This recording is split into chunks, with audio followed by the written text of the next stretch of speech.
Thank you, everyone. All right. Well, welcome everyone to book 18. For those who have the green book, I don't know if you can see this or not. I know sometimes it distorts a little bit when it's blurred.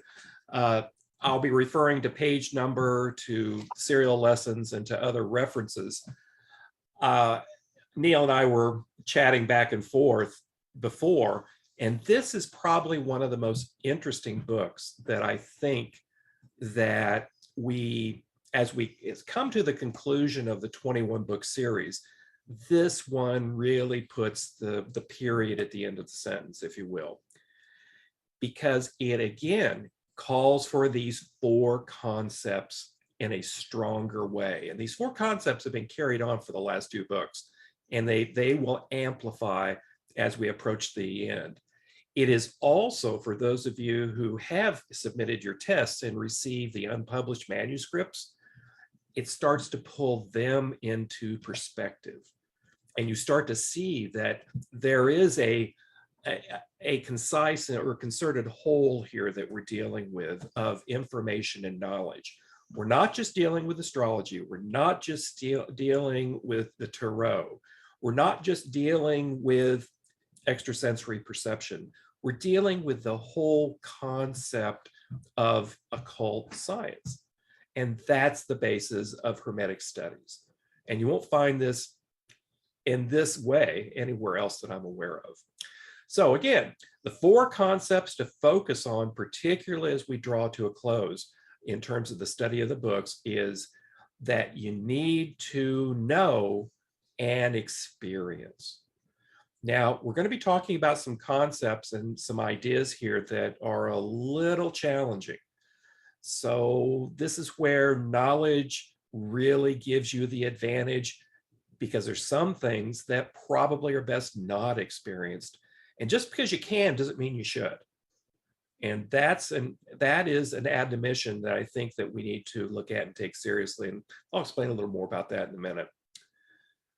And also to have a purpose, to will. What do you want? What is your calling? If you do not know and understand what your purpose is, that is a real subject to examine and to study and to consider, to say, what are you going to do with this information?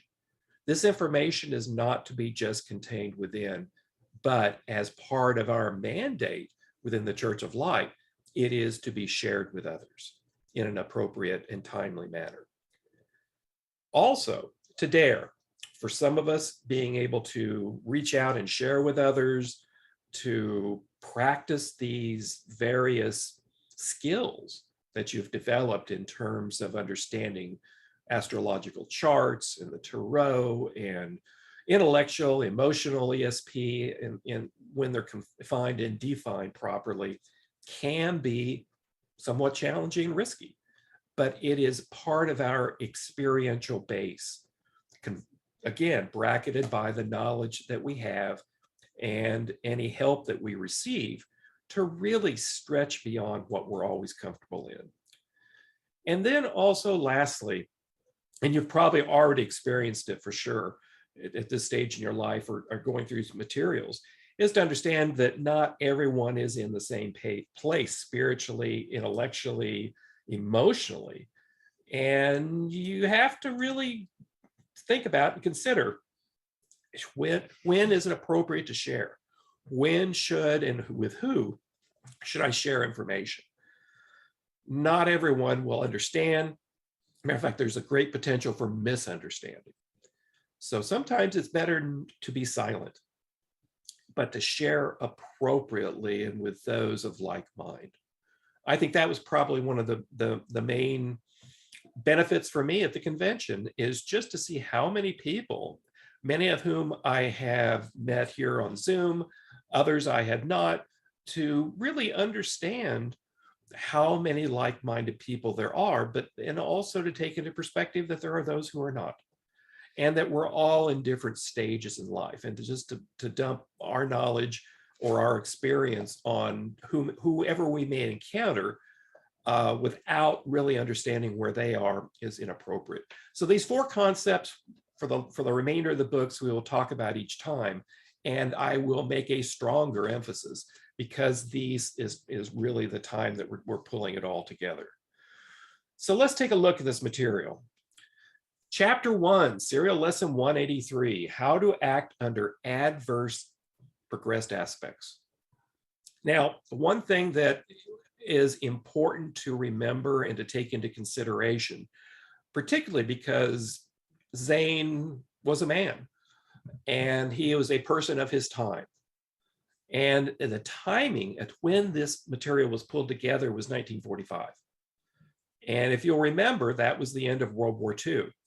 And the early vestiges of what was to become known as the Cold War.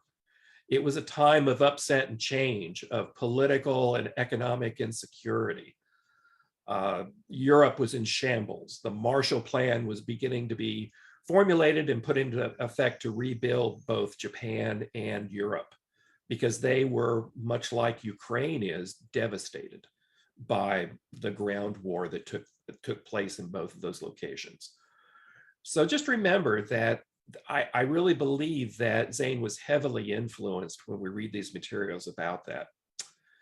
And again, that emphasis that we are to look at how to practically apply this information. Now, this book is not long. It is not many pages. But I will assure you that as you reflect upon this, particularly as you come back to it a second time, after you've completed and returned to look at the books again, you'll see just how profound the information is. So I guess that renders the question, what are imponderable forces? Vega, if I was to ask you what imponderable forces are, how would you describe that?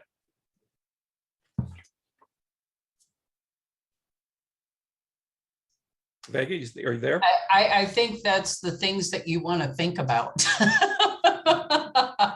Yeah. That's how I've taken imponderable to mean is, it's that, what are we thinking about? Yes. Am I right? I think you're right. Well, Zane gives us a definition on page 5 in that first sentence. He says, by imponderable forces, I refer to all those energies recognized by occult science which have not been investigated by the leading authorities of material science.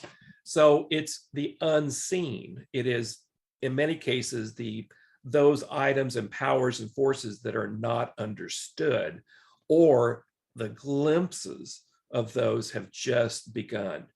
Quantum physics started to open the perspective to much of physical science to say, wow, there are other avenues out there, even such things as the speed of light being something that indeed could be violated, which was always held to be insurmountable. And yet here we see within quantum physics the practicality and the application that even the speed of light is a barrier that is not universal in all applications.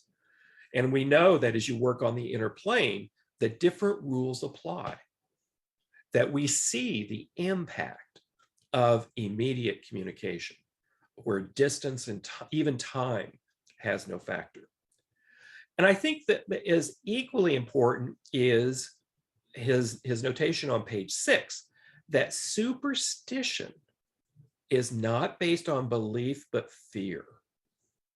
And as you ponder and consider that, so much of what we call or we accuse of being pseudoscience, and even many religious beliefs, are really based upon fear, and they're not based upon the belief in something. If you are afraid, that is a reason to examine something closer, to say, why am I afraid? That's not to say discount it by any means.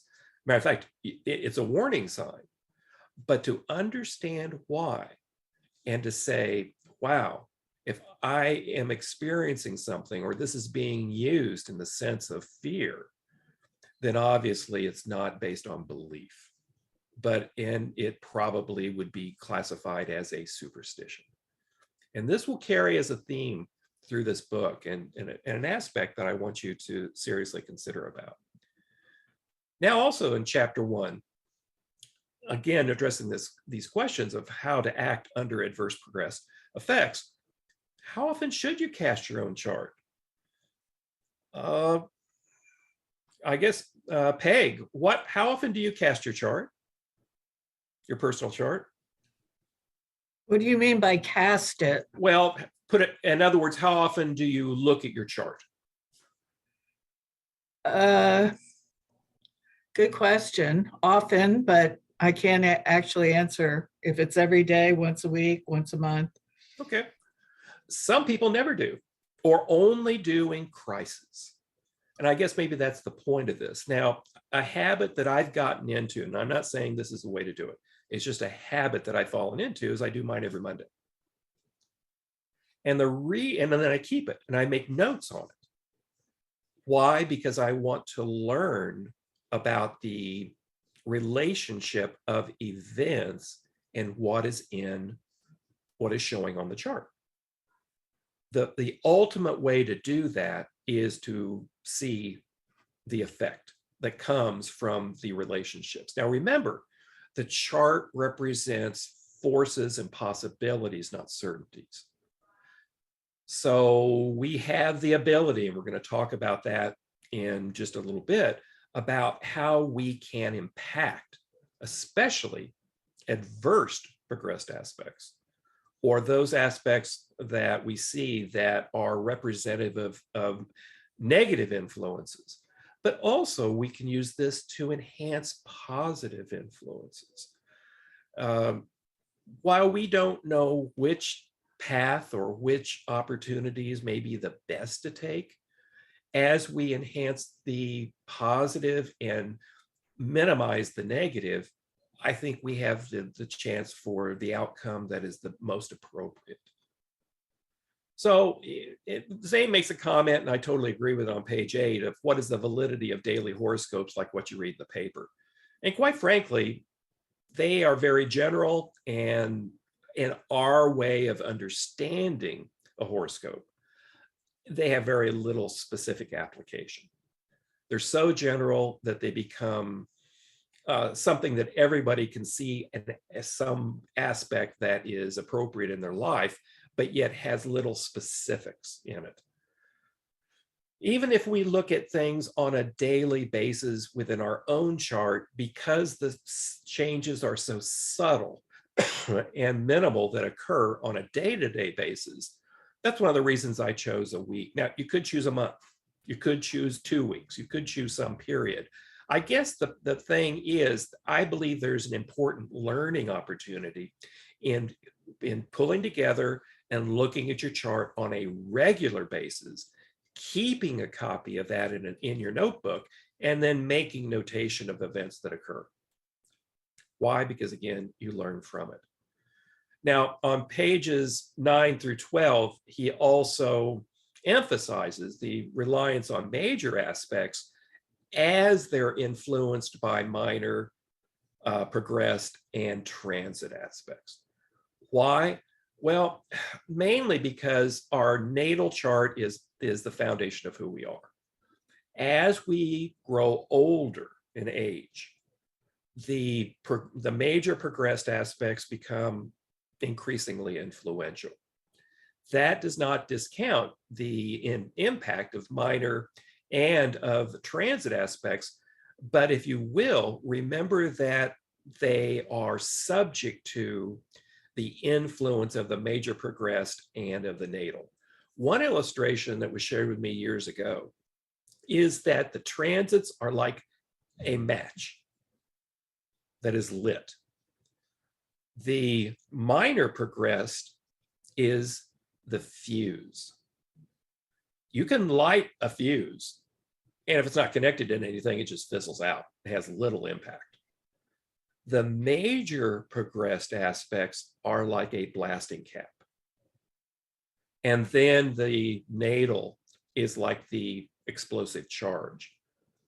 When all 4 different readings are in agreement, when there is a triggering event, when there is consistency that gets to that blasting cap, when it gets to that explosive charge, then there is significance.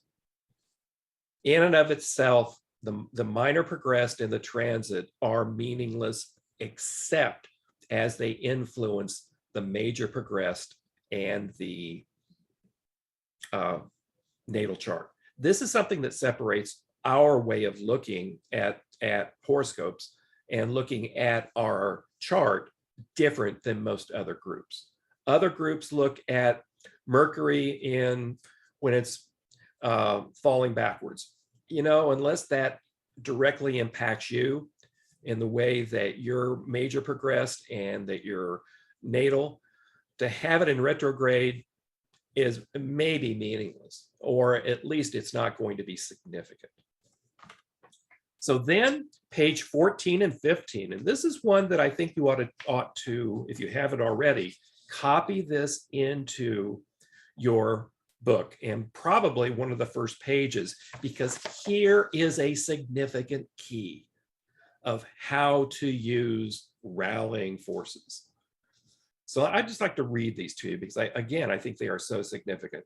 Starting at what on the green book is that the top of the page on page 15, these are the chief avenues through which each of the 10 planets affect the life. The sun, any progressed aspect of the sun affects the vitality, the significance, and the authority. The moon, any progressed aspect of the moon affects the mental attitude, the domestic life, and everyday affairs. Mercury, any progressed aspect of Mercury affects the mental interests, the facility or accuracy of expression, and increase in cerebral activity. Venus, any progressed aspect of Venus affects the emotions, the social relations, and the artistic appreciation. Mars, any progressed aspect of Mars brings strife, haste, and increased expenditure of energy. Jupiter, any expressed aspect of Jupiter affects the individual through abundance, increased optimism, and joviality. Saturn, any progressed aspect of Saturn brings work, responsibility, economy, or loss. Now, remember that there are no good and bad signs or aspects.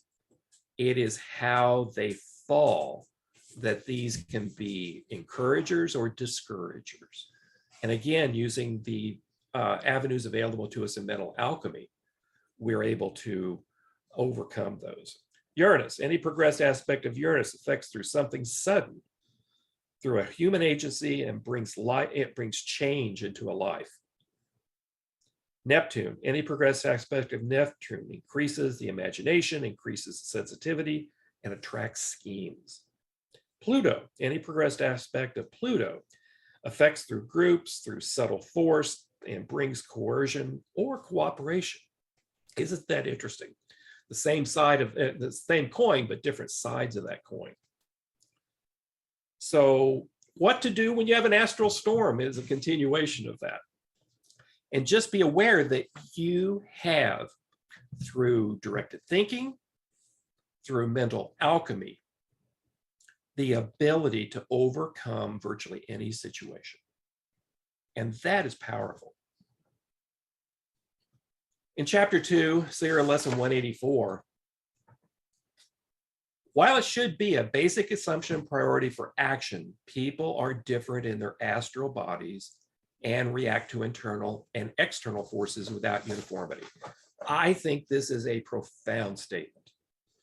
Why? Because you can have two people that have virtually identical charts and see a reaction to a situation or to external forces in complete opposite ways. And that just shows that the external is not always subject to the same reaction that the internal brings. So if you are surprised by the way that someone responds, it may be that a closer examination of their chart and seeing what the internal and external forces are will be important. Look at what Zane says the priority of forces in our lives are. And this may be a little different, because most of us, or at least early on, think that the astrological forces are probably predominant, followed by the thoughts of others.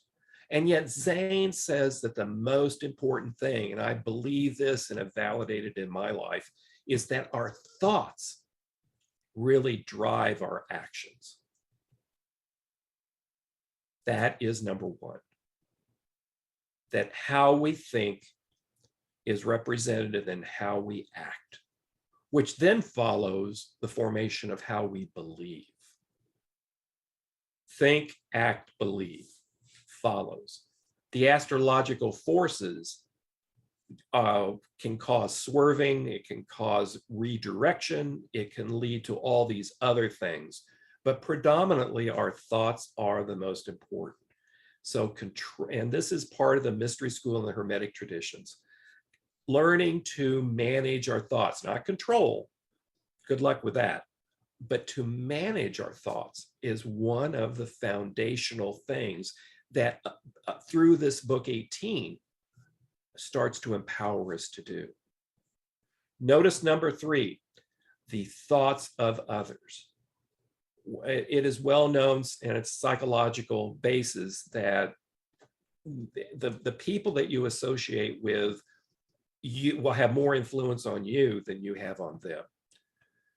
Why so many, and this has been through the teachings of many different groups, that it's as important as or more important to find people that exhibit the life that you want to live and associate with them, because the thoughts that they emanate are going to be ones that are more than often than not to be in ways and directions that will reflect the way that you want to think. If you associate, and by thinking that, well, I'll associate with folks that need to be helped and worked with, the fallacy of that is that they will pull you down more likely than you will pull them up. And then the objects in our environment. I probably could spend quite a bit of time looking at this, of saying what in our environment can be a negative or be a positive. Becca, what do you think would be an object of something? Is something in your environment that could be a positive or negative?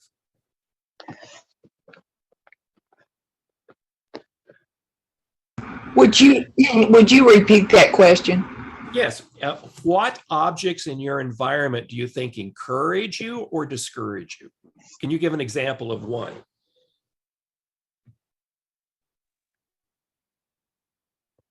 You're muted, Becca.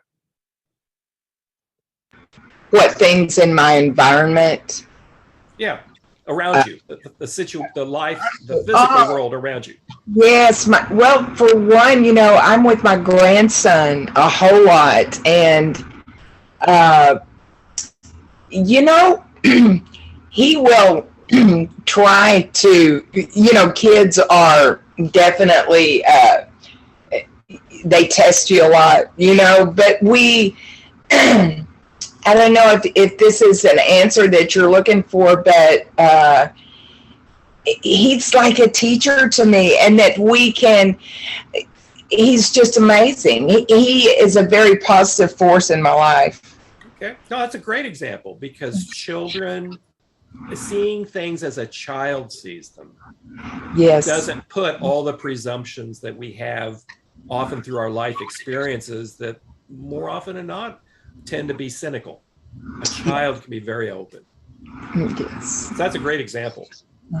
I've read several studies lately in terms of the powerful impact of gardening or being out in nature, and how positive that can be, and what a mood lifter.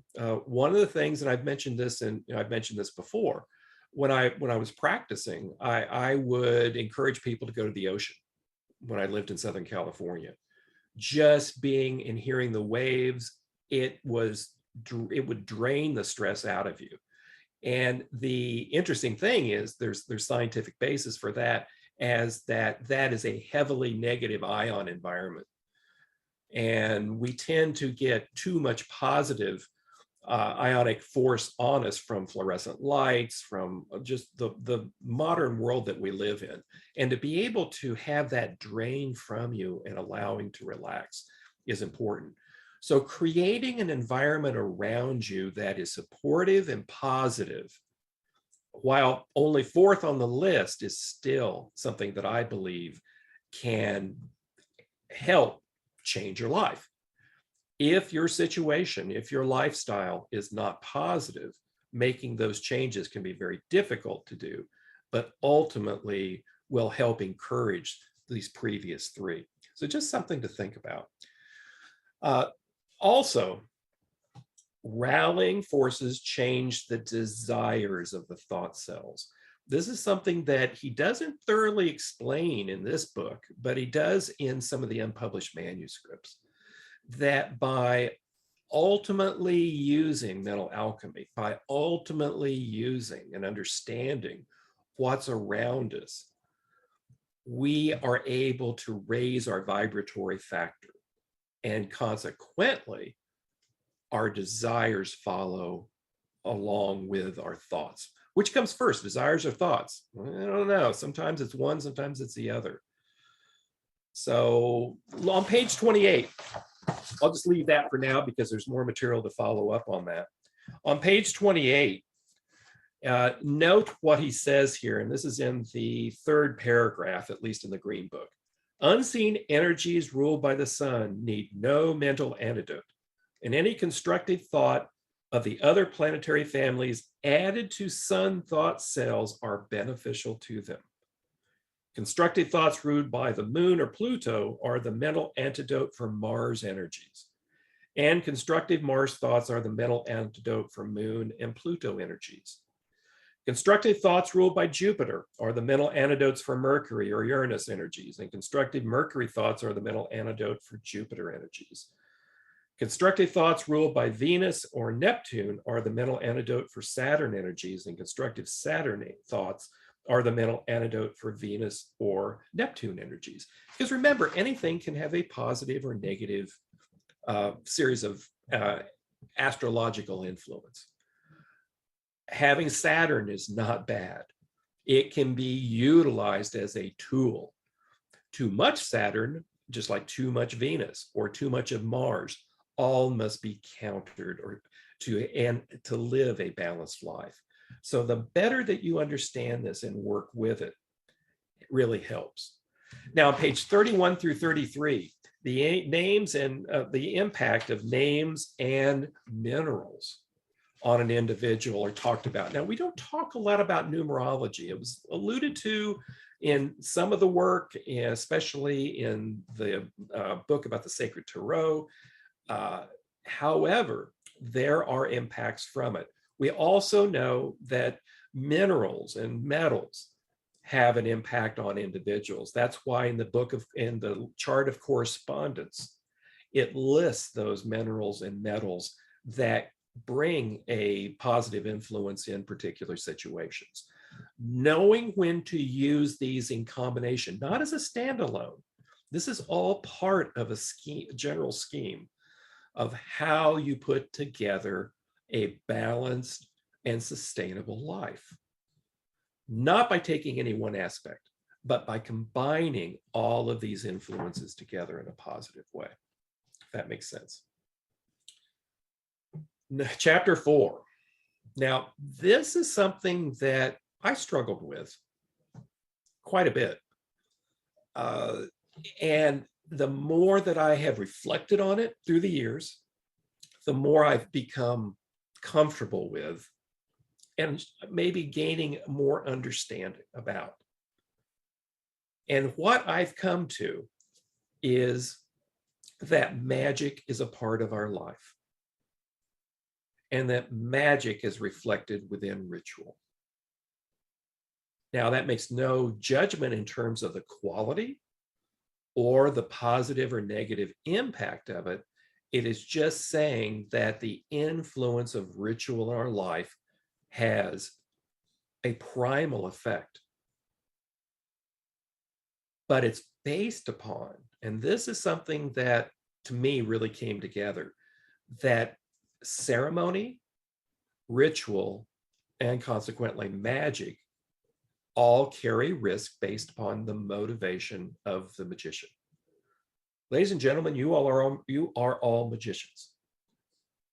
We tend not to like the connotations related to that word, but yet we invoke that within ourselves and with others. And there's 4 ways to do this, or 3 ways principally. The 4th is really just an excuse. The first is that ritual, magic, ceremony induces emotion. Now, when we read the opening and closing ceremony, we bring us to a place of spiritual meeting as an individual and as a group. We also use directed thinking. And if you look at the opening and closing ceremony, it is very specific in the whys, the whats, and the hows. And the third aspect and concept is, and we often don't consider this, other groups are more, mystery schools are more specific about this. We're enlisting the aid of others in the astral plane.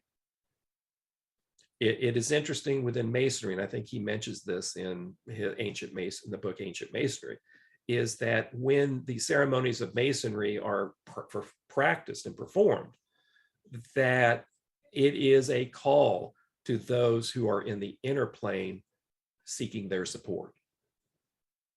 It isn't specifically mentioned in the ritual, but it's implied in the ritual. And that last connotation of innocence is no protection from bad actors, page 49. I can't overemphasize this. And one of the reasons that Zane is so conservative, if you will, appropriately, of the use of ESP. Remember, we have intellectual ESP, we have emotional ESP, and then what the third one is what? Who knows what the third form of ESP is? Don't all speak at once. Neil, what's the third form of ESP? Do you remember what the third form of ESP is, Neil? I know your voice is a little rough. Psychometry. Yeah, and so what it is another word for that is of divination. So he cautions against it, and he all but prohibits the practice of it, saying this will probably not have a good outcome. Emotional ESP, he cautions because of the so powerful influence that it can pervade on you, and encourages the practice of intellectual ESP. Just remember, I have one situation where an individual that a chart was put together for said that they were in contact with one of the saints. And 2 of us were actually working on the chart. And the other individual said, well, how do you know that's who it is? Did they show you their passport? And just because an entity, a disembodied entity makes claims does not mean that's who they are. Your ignorance does not protect you from people that will take advantage of the situation, both in the inner plane and the outer plane. And I'll kind of leave it with that, because many of the unpublished manuscripts also deal with this. And I guess I would also say, do not discount the vibratory rate and power of symbols. We have the symbology of the tarot. We have the symbology of astrology. We have the symbology of the various and sundry events and places in our life that mean something to us. These can either raise our vibratory rate or lower it. And again, that's why our physical environment becomes so critical, of making sure that we're in a place and in a time that encourages and motivates us and not brings us down. Sorcery and witchcraft. 65 through 68, yeah. The theme of this is, yeah, you're better if you don't, because again, it's based on fear. And it's based upon the manipulation of others. And he uses the term gray magic that you may not have heard before. Obviously, black magic is very, in the society and culture, very, unfortunately, very significant. Gray magic is kind of that in between. But even white magic, if it starts to lose its beneficial, and one of the cautions against it is that what's the motivation in it ultimately? Is it selfish or is it? So you read those sections because they are packed with some cautionary tales and some ways to look at this.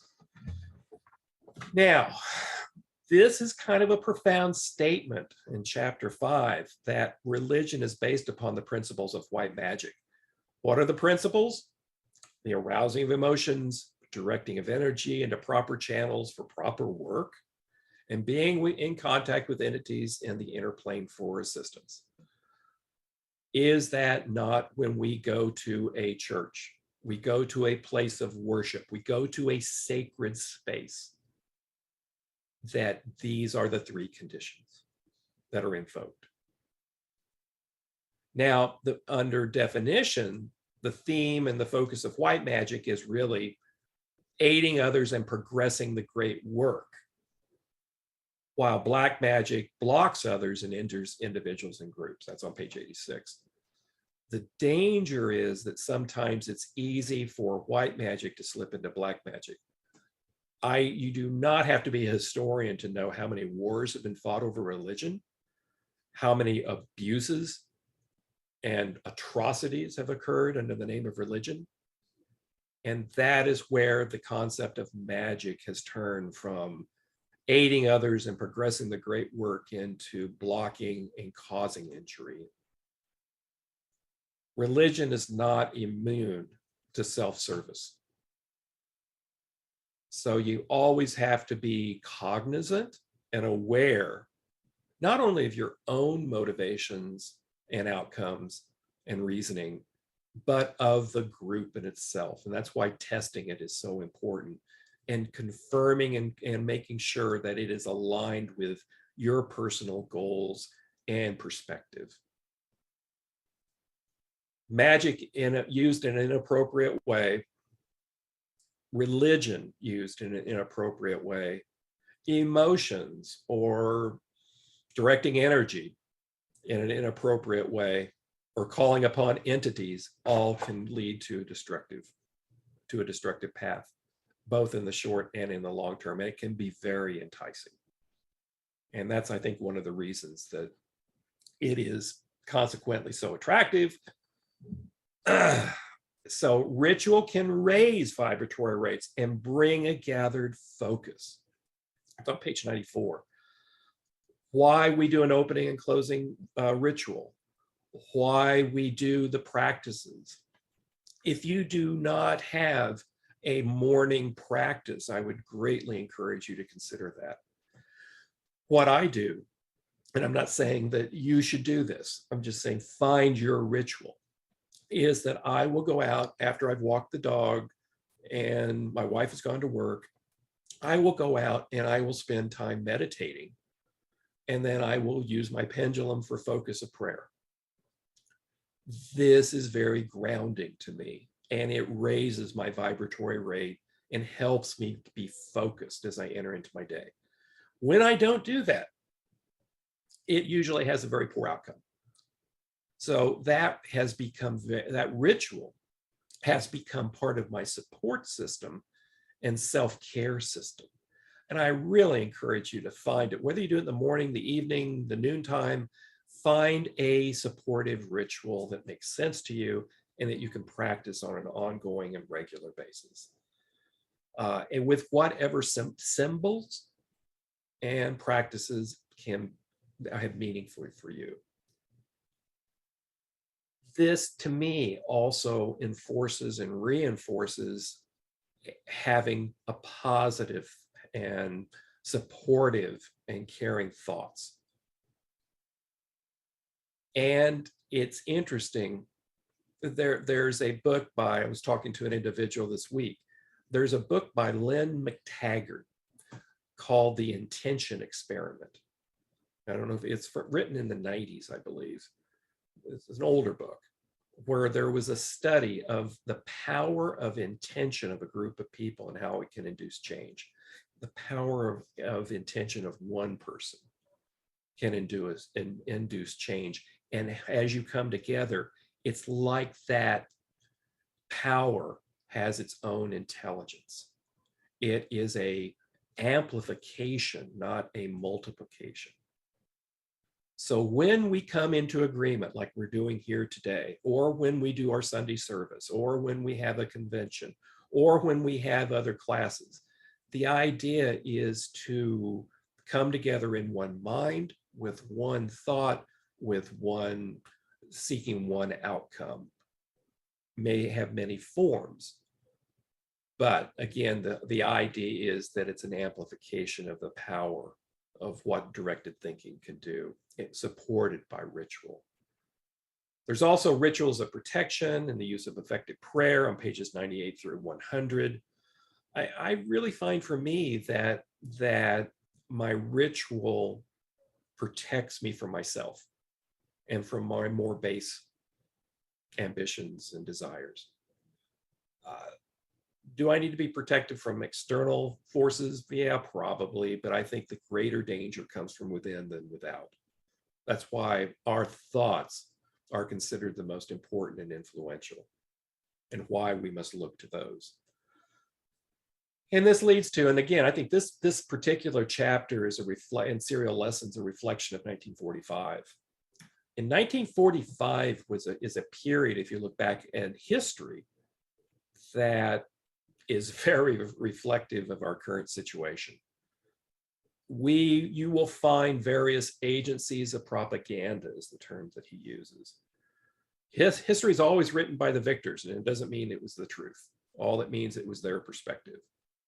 And pretty much the press, the media, is working from their own agenda, which is not always apparent.